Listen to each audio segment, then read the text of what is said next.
pour vous. Sauf que le Sénégal a des indicateurs qui sont quand même un peu embêtants. C'est un pays très endetté. Le Fonds monétaire international et la Banque mondiale tablent sur 64% de taux d'endettement d'ici l'année prochaine. La norme supérieure à laquelle on vous déclare État pratiquement en cessation de paiement, c'est 70%. Ils en sont à 6 points.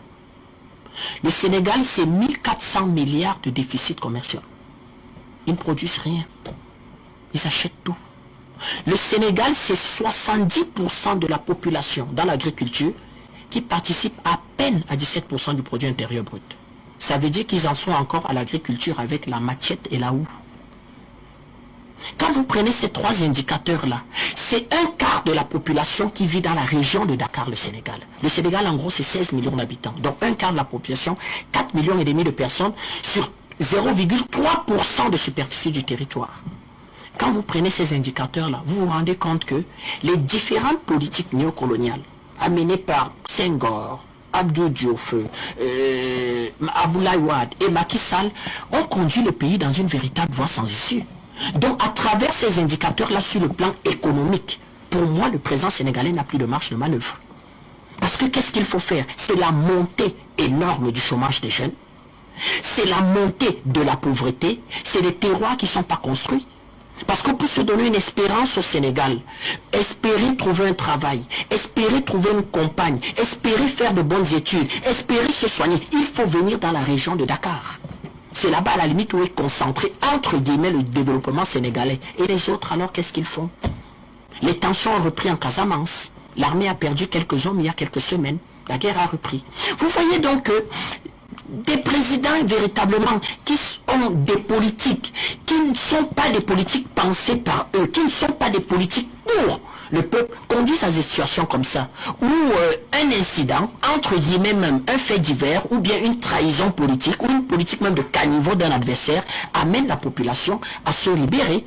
Donc quand on regarde ça, on se pose des questions. Quels sont les ressorts sur le plan économique? Parce que, oui, je voyais aujourd'hui l'expliquer M. Macky Sall, que j'utiliserai tous les moyens dont la Constitution m'en donne le droit. Et puis faisait entrer les véhicules blindés et les chars.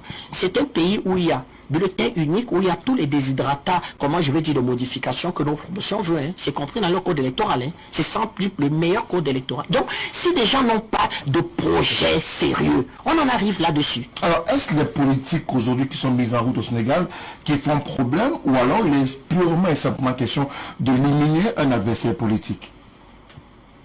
Je crois que le cas de ce député nous intéresse beaucoup au PCN parce que c'est un ancien candidat à la présidentielle qui est sorti troisième.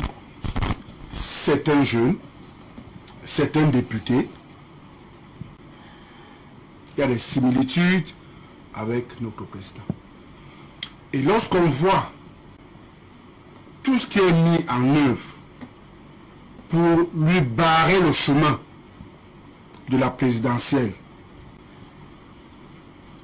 ça nous inscrit sur... Et ces jeunes-là qu'on a pu mettre en route. Il a suffi d'un seul appel pour que ces jeunes se mettent en route.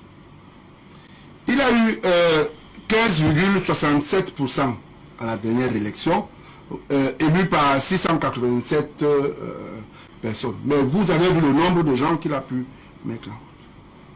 C'est un travail qui se prépare. Lorsqu'on est un responsable politique et qu'on a la légitimité, ça se ressent.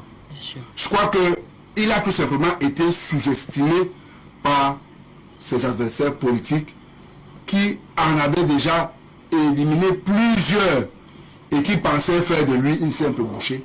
Mais là, mal leur en a pris et les choses se sont corsées plutôt. Alors, les choses se sont malheureusement